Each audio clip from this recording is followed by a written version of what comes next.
ہر بات حکام تک پہنچاتے ہیں۔ آج بھی جو یہ پریس کانفرنس ہے، ہمارا جو پنچایت راج انسٹیٹیوشن چل رہا ہے یہاں پر، جس میں پانچ sarpanch, B D C, D D C, پانچ سرپنچ اور بی ڈی سی کا جو ٹینیور تھا وہ 9 جنوری کو اختتام پذیر ہوا۔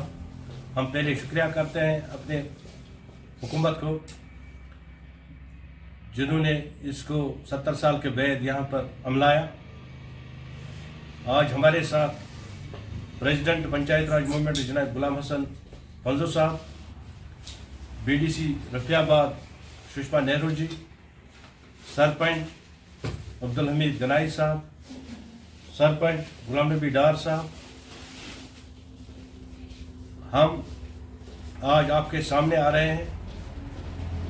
جو ہمیں تفصیلاً بات کرنی ہے وہ میرے پریزیڈنٹ صاحب جو غلام حسن فنزو صاحب آپ کو تفصیلاً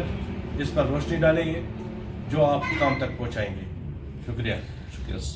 سوپور میں اس وقت ہیں ہم جموں کشمیر پنچایت راج موومنٹ کے بینر کے تحت ہم آپ سے بات کر رہے ہیں۔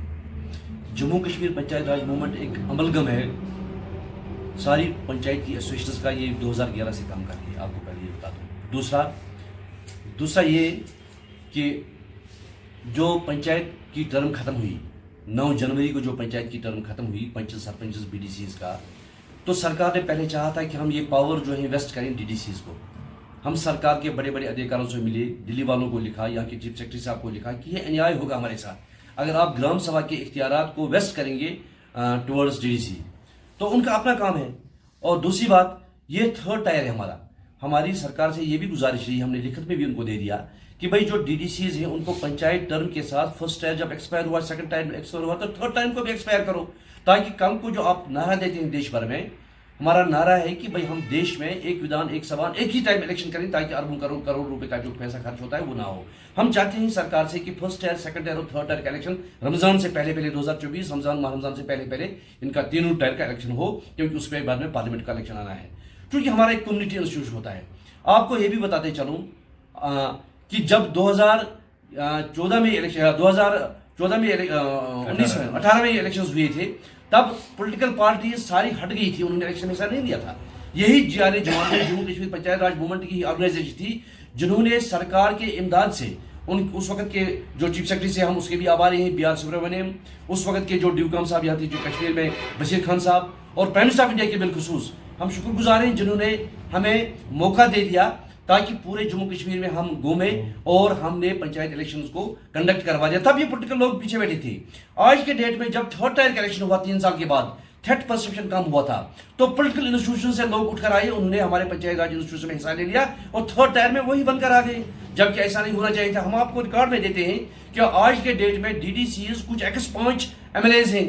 MLCs ہیں، اور 3 کے قریب شاید منسٹرز بھی ہیں جنہوں نے ڈی ڈی سی الیکشن خود لڑا ہے۔ ہم چاہتے ہیں کہ اگر ان کو کنٹینیو کرنے دیا جائے، that will be against the panchayat Raj act first of all, and second وہ کریں گے کام کہ وہ یہ سارا پیسہ جو کمیونٹی انسٹیٹیوشن کا ہے، پنچایت کا ہے، گاؤں دیہات کا ہے، یہ پیسہ وہ اپنے اسمبلی سیگمنٹس میں لگائیں گے، خرچہ کریں گے اپنی پولیٹیکل پوزیشن کو مضبوط کرنے کے لیے، اپنے الیکشنز کو جیتنے کے لیے، کیونکہ گورنمنٹ آف انڈیا کا سپریم کورٹ کا آدیش بھی ملا ہے کہ سپریم کورٹ ان کے الیکشن، اسمبلی کے الیکشن ہو، یہ سارا پیسہ وہاں خرچ ہو جائے گا۔ اور اس حوالے سے تبھی ہم گزارش کرتے ہیں کہ اس کمیونٹی انسٹیٹیوشن کو پولیٹیکل انسٹیٹیوشن کے حوالے نہ کیا جائے، جس طرح سے as per law and as per act آپ نے بالکل پنچایت راج کو ایکسپائر اس کی ٹرم ہوئی 1st ٹائر 2nd ٹائر، اسی طرح سے 3rd ٹائر کو بھی ایکسپائر کر کے فروری میں آنے والے 2024 میں جو فروری آنے والا ہے رمضان سے پہلے الیکشنز کیے جائے۔ اور دوسری اس کے ساتھ میں یہ ہے کہ کچھ وارڈز ہمارے ہیں جو 200 ووٹ ہیں، 300 ووٹ ہیں، اور کچھ بی ڈی سی ایریاز ہمارے ہیں جیسے اپنے سری نگر میں ہے، وہ 2,000 ووٹ ہیں ٹوٹل اس میں، جبکہ ہمارے ہم اپنی ہی بات کرتے ہیں، ہمارے جنرل سیکرٹری صاحب جو ہیں جناب غلام الدین سیفی صاحب جو پنچایت موومنٹ کے جنرل سیکرٹری ہیں، ان کی واگورا کانسٹیٹوئنسی ہے دیٹ کمپرائز آف 35,000 ووٹس۔ جب 35,000 لوگوں کو اتنا ہی پیسہ ملتا ہے، اور اتنا ہی سری نگر یا اور کسی علاقے میں 2,000 ووٹوں کو ملتا ہے، ہم چاہیں گے، ہم نے سرکار سے لکھا بھی ہے کہ آپ اس کا جو ہے ریویژن کرائیے، تو اس کے بعد میں ڈیلیمیٹیشن کروائے، کم از کم ہر ڈسٹرکٹ میں 14 سے بڑھا کر 17 کانسٹیٹوئنسیز ہو، اور ان کا جو ہے ووٹ ریشو برابر ہو، قریب ہو، تاکہ ناانصافی نہ ہو، انیائی نہ ہو۔ ادروائز پیسے کی جو برمار آتی ہے